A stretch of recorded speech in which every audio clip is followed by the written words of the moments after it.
Nous sommes ici et nous atteindrons la station équinoxe d'automne dans 12 semaines. C'est vrai, la Terre tourne autour du Soleil, mais pas sur un cercle, sur une ellipse.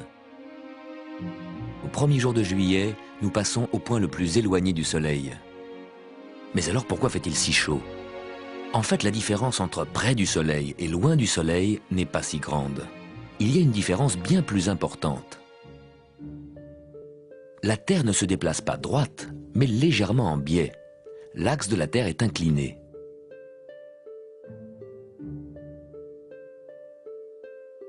En ce moment, l'hémisphère nord est penché vers le Soleil. Les jours sont longs, les nuits sont courtes. Mais surtout, comme la Terre est inclinée, les rayons du Soleil arrivent à des angles différents. En hiver, un rayon de soleil comme celui-ci nous arrivait en biais. Son énergie s'étalait sur une grande surface. On avait froid. Aujourd'hui, ce même rayon de soleil frappe le sol à un angle plus droit. Son énergie est concentrée sur une surface plus petite, ça chauffe.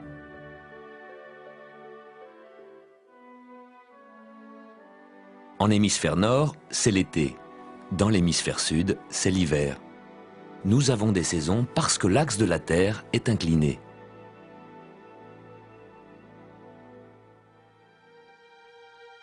La Terre voyage sur une orbite en forme d'ellipse. Mais cette ellipse ne dévie d'un cercle parfait que de 2/100. Peut-on se rendre compte d'une si petite déformation? Oui, si une éclipse totale a lieu en juillet. Normalement, vu de la Terre, Soleil et Lune apparaissent de la même taille, alors qu'en réalité le Soleil est beaucoup plus grand. Par un hasard extraordinaire, le Soleil, 400 fois plus grand que la Lune, est également 400 fois plus éloigné. Ainsi, la Lune apparaît de la même taille que le Soleil et le couvre exactement. Mais au mois de juillet, quand la Terre est plus éloignée, le Soleil apparaît plus petit que la Lune. S'il y a éclipse, et si en même temps la Lune est proche de la Terre, la Lune couvre le Soleil largement. L'ombre de la Lune est plus large, et le Soleil met donc plus longtemps pour émerger de l'autre côté. Ce sont les éclipses les plus longues. Le 11 juillet 1991, le Soleil, dans sa position éloignée de la Terre, était caché derrière la Lune pendant presque 7 minutes. C'était l'éclipse du siècle. Le Soleil plus petit que la Lune démontre qu'en été, la Terre est plus éloignée du Soleil.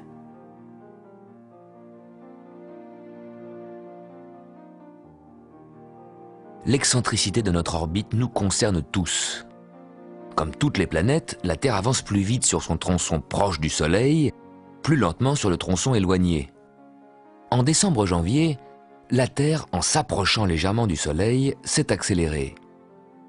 En s'éloignant du Soleil, la Terre ralentit comme un train qui monte une côte. Le Soleil proche l'attire davantage. En ce moment, la Terre avance donc plus lentement. Elle prend du retard. Pour parcourir cette moitié été de son orbite, elle mettra 6 jours de plus que pour la moitié hiver. Équinoxe de printemps 20 mars, équinoxe d'automne 23 septembre, 3 jours de plus. Regardez vos calendriers. Cette moitié été, de mars à août, contient 4 longs mois de 31 jours, alors que la moitié hiver, de septembre à février, est raccourcie par le petit mois de février avec seulement 28 jours.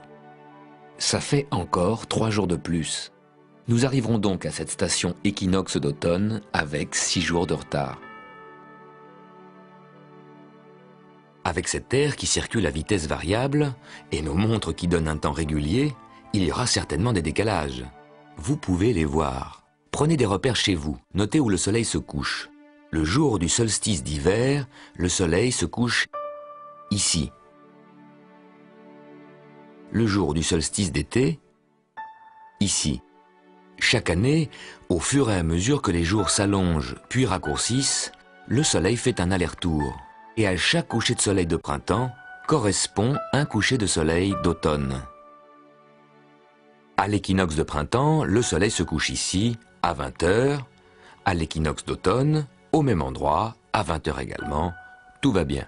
Mais 40 jours avant et après l'équinoxe, les choses se passent différemment. 40 jours avant l'équinoxe, en février, le soleil se couche ici, à 19 heures. Et 40 jours après l'équinoxe, en novembre, ici, exactement au même endroit, et à la même heure. Et non, une demi-heure avant, à 18h30. Pourquoi au même endroit, mais pas à la même heure? Parce qu'en automne, la Terre a pris du retard, et que nos montres indiquent une avance. Le soleil se couche au même endroit qu'au jour correspondant du printemps, mais nos montres lui donnent une demi-heure d'avance. Notre vitesse de croisière moyenne est de 107 000 km/h. En ce moment, la Terre avance plus lentement, parce que sur son orbite elliptique, elle passe au plus loin du Soleil, et notre vitesse n'est que de 105 000 km/h. Alors qu'en hiver, quand la Terre est accélérée par la force gravitationnelle du Soleil, nous voyageons à 110 000 km/h. S'il n'y a pas une grande différence, c'est que notre ellipse est presque un cercle, à peine étiré de 2%. Sur son orbite beaucoup plus elliptique, la comète Halley, qui nous visite tous les 76 ans, s'accélère pendant son passage près du Soleil à 200 000 km/h, le double de la Terre. Puis quand elle retourne vers la région lointaine de Neptune, elle ralentit à 3600 km/h, 30 fois plus lent que la Terre. Sur une ellipse aussi elliptique, on peut s'imaginer que le Soleil, en quelque sorte, jette au loin la comète qui, à mi-parcours, ralentit pour retomber vers le Soleil. Si vous jetez une balle en l'air, elle accélère sur une trajectoire étroite, ralentit, s'arrête et retombe. La Terre, elle, est en chute permanente vers le Soleil. Mais pas de panique. Sur cette trajectoire presque circulaire, les forces centrifuges nous maintiennent solidement, tous sur orbite.